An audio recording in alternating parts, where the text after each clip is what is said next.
जी हाँ दोस्तों, आप जो आपके स्क्रीन के सामने देख पा रहे हैं कि कड़वा सच आज सामने आया।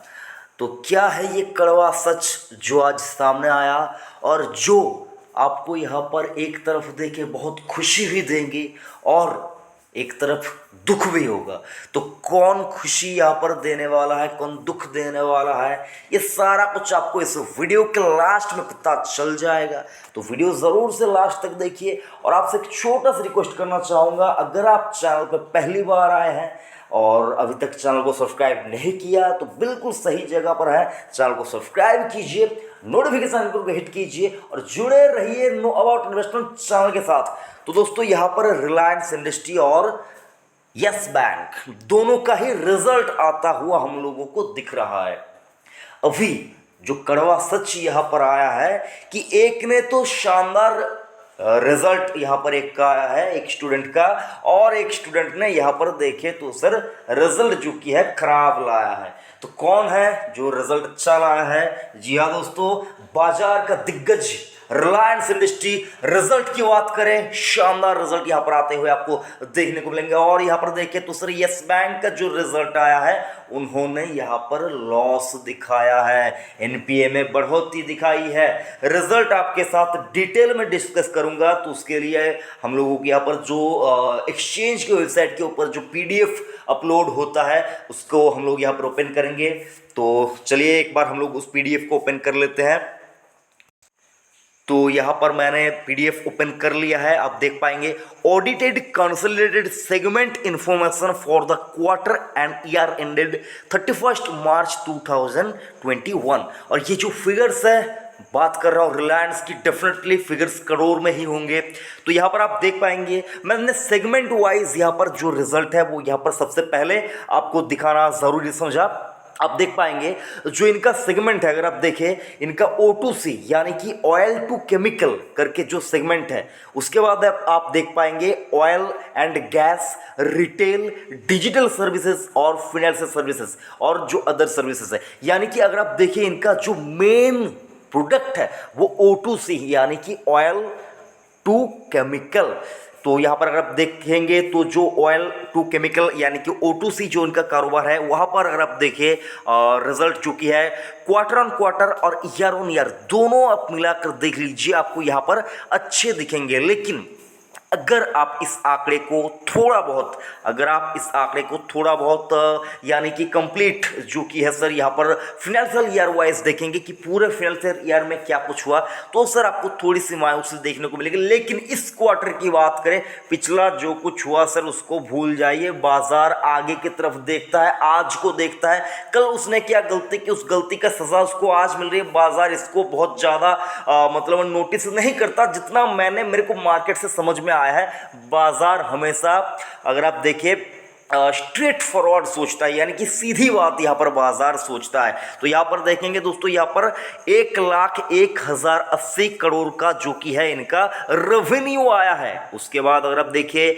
जो कि इनका ऑयल एंड गैस का जो बिजनेस है वहाँ से देखिए तो वहाँ पर आप देख पाएंगे year on year, quarter on quarter दोनों में ही आपको यहाँ पर जो कि है सर ग्रोथ नजर आएगी। लेकिन पूरे साल का मिला लीजिए तो 2020 का जो फाइनेंशियल ईयर था, 2000 क्या मतलब 19-20 का, उसके मुकाबले देखिए 2020-21 में थोड़ी सी यहाँ पर देखिए तो सर डाउन साइड आपको देखने को मिलेगी।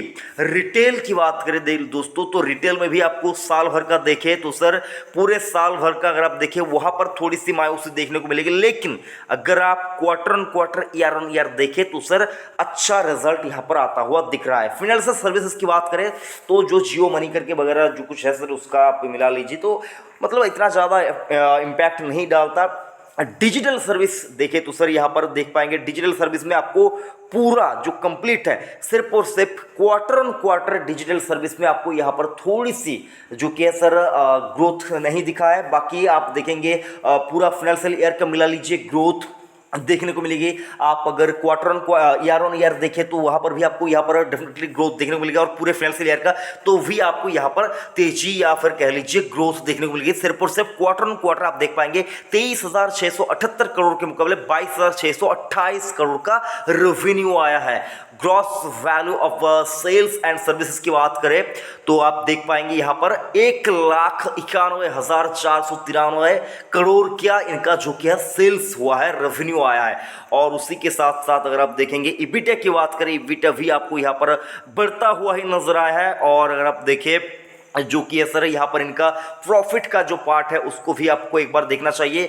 Profit after tax including share of profit and loss of associated and joint ventures की बात करें यहाँ पर, तो जो प्रॉफिट इनका हुआ है, प्रॉफिट में प्रॉफिट की बात कर रहा हूं दोस्तों, प्रॉफिट की बात करें तो प्रॉफिट आप देख पाएंगे पिछले साल के इस वाले क्वार्टर में, पिछले साल के इस वाले क्वार्टर में 6,540 करोड़ का इनका प्रॉफिट था, जो प्रॉफिट बढ़ के हुआ 14,995 करोड़ का। तो समझ सकते हैं प्रॉफिट में किस तरह का उछाल यहां पर आया है। और अगर आप पूरे फाइनेंशियल ईयर का जो यहां पर कंप्लीट इनका प्रॉफिट है उसको भी अगर आप 19-20 के साथ 20-21 का कंपेयर करें तो आप देख पाएंगे 39,880 करोड़ के सामने आप देख पाएंगे 53,739 करोड़ का इनका प्रॉफिट आया है। तो 39 हजार करोड़ के मुकाबले यहां पर देख पाएंगे 54,000 करोड़ का इनका जो कि है प्रॉफिट हुआ है। इबिटा की बात करें आप देख पाएंगे इबिटा भी आपको यहां पर बढ़ता हुआ दिखेगा year on year, quarter on quarter, लेकिन पूरे साल भर का अगर आप देखें तो वहां पर थोड़ी सी यहाँ पर जो कि कटौती आपको देखने को मिल सकती है। लेकिन सर मैं आपको कहना यही चाहूँगा, रिजल्ट तो शानदार ज़बरदस्त यहाँ पर आते हुए दिख रहे हैं। तो ये तो हाल फिलहाल हो गया रिलायंस का। उसी के साथ साथ आपको एक और चीज़ यहाँ पर बताना चाहूँगा, रिलायंस ने 7 रुपये का डिविडेंड का भी ऐलान किया है। 7 रुपये का डिविडेंड भी यहाँ पर रिलायंस ने ऑलरेडी यहाँ पर अनाउंस कर दिया है। तो जो कि आपको देखना चाहिए थोड़ी बहुत देर के बाद जो कि उनका जो कि है सर डिविडेंड का पार्ट अगर आप देखिए मैंने बाद में बताया तो 7 रुपये का डिविडेंड भी इन्होंने रिलायंस इंडस्ट्रीज ने यहाँ पर जो कि है ऐलान कर दिया है। तो आप देख पाएंगे रिकमेंडेड ए डिविडेंड ऑफ ₹7 पर equity share of face value 10 each for the financial year ended March 31, 2021। Dividend shall be paid on a pro rata basis on partly paid equity share on proportion to the face value paid up. तो जो partly paid up share है उनको भी मिलेगा, जो मतलब कुछ calculation करके उनको भी दिया जाएगा कैसे कितना करता है सर वो, मतलब पार्टली पेड शेयर के रिगार्डिंग इतना ज़्यादा नॉलेज मैं नहीं रखता हूं। मैंने साफ साफ यहाँ पर आपको बता दिया क्योंकि सर देखिए मुझको रिलायंस इंडस्ट्री अगर लेना है तो सर मैं रिलायंस इंडस्ट्री लूँगा सर। पार्टली पेड उन लोगों के लिए जिन्होंने राइट्स में यहाँ पर कुछ पैसा वगैरह लगा के रखा हुआ होगा। तो सर यहाँ पर देख पाएंगे ऑडिटेड रिजल्ट वगैरह सब कुछ यहाँ पर आ चुका है। और जो बोर्ड मीटिंग हुआ था वो अगर आप देखें 5:15 से 7:15 के बीच में ये सारा कुछ डिस्कस हुआ था। तो ये था रिलायंस इंडस्ट्रीज का। और अब हम लोग जाएंगे देखने कि यस बैंक ने क्या कुछ किया, उनका क्या कुछ रिजल्ट रहा है उसको भी एक बार देख लेंगे। तो चलिए एक बार यस बैंक का पार्ट भी देख लेते हैं। तो हम लोग यहाँ पर आ चुके हैं यस बैंक के ऊपर। Private lender yes bank on Friday reported a net loss of rupees, आप यहाँ पर देख पाएंगे 3,787 crore for the March quarter, यानी कि जो ये मार्च क्वार्टर गुजरा Q4 इसमें जो कि है सर यस बैंक ने, सॉरी रिलायंस से यहाँ पर गलती से मुंह से निकल जाने वाला था, माफ़ी चाहूँगा दोस्तों। रिलायंस का रिजल्ट बहुत अच्छा आया है। यस बैंक ने यहाँ पर देखे 3,787 करोड़ का लॉस, नेट लॉस यहाँ पर आप देखें तो उसका हुआ है। द ग्रॉस एनपीए की बात करें यानी कि जो नॉन परफॉर्मिंग एसेट है, ग्रॉस यानी कि जो शॉर्ट टर्म में जो उनका है 6 महीना 7 महीने का अगर आप देखें तो उसमें अगर आप देखें कितना हुआ है इनका Q4 में 15.36 इनका था। प्रीवियस क्वार्टर में Q3 में इनका ग्रॉस एनपीए था, जो शॉर्ट टर्म का एनपीए होता है जिसको आप ग्रॉस एनपीए कहते हैं, 15.36, उसके मुकाबले 15.41%। वही तरफ अगर आप देखें बाकायदा अगर आप इनका नेट एनपीए देखने जाएंगे आप देख पाएंगे नेट एनपीए में भी अगर आप देखें क्वार्टर ऑन क्वार्टर 4.04 के मुकाबले 5.88। तो सर जो कुछ उम्मीद यहाँ पर यस बैंक के शेयर होल्डर्स को जाग रही थी कि चलो बैंक तो अच्छा करने जा रहा है, लेकिन Q4 का रिजल्ट मायूस कर दिया दोस्तों यहाँ पर। तो कहना यही चाहूँगा, आप देखिए मैंने यहाँ पर आपको वो रिजल्ट बस बताया, समझाया, बाकी आपको कैसा लगा रिजल्ट ये आप तय करेंगे। मुझको जितना समझ में आया, छोटे दिमाग में जितना कुछ समझ में आया दोस्तों आपके साथ शेयर किए हुए हैं। तो सर अब आप तय करेंगे आपको क्या कुछ करना है। बाकी इस रिजल्ट के चलते स्टॉक के ऊपर कोई भी टिप्पणी मैं नहीं करना चाहूँगा, क्योंकि सर बाजार हमेशा आपको सरप्राइज करता रहता है। बाजार ने क्या सोचा होगा आज इस रिजल्ट को देखकर हम लोग अंदाज़ा नहीं लगा पाएंगे। तो रिलायंस, मैंने अगर आप देखिए, मैंने मेरे हर वीडियो में मैंने आपको कहा है कि रिलायंस इंडस्ट्री आपके पोर्टफोलियो में होना चाहिए। तो और येस बैंक को भी मैंने आपको बताया है कि खरीदारी तो करना चाहिए। देखिए तो सर, क्योंकि ये स्ट्रैटेजी चेंज कर रहा है, तो सब कुछ मैंने यहाँ पर आपको बताया है। बाकी अगर आप जानना चाहते हैं कि क्यों यस बैंक में आपको निवेश करना चाहिए, क्यों यस बैंक में नहीं निवेश करना चाहिए, क्यों रिलायंस आपके पास होना ही चाहिए, ये सब कुछ मैंने आपको बताया है। तो डिटेल में आपको एक बार देखना चाहिए ये जो कि है रिजल्ट।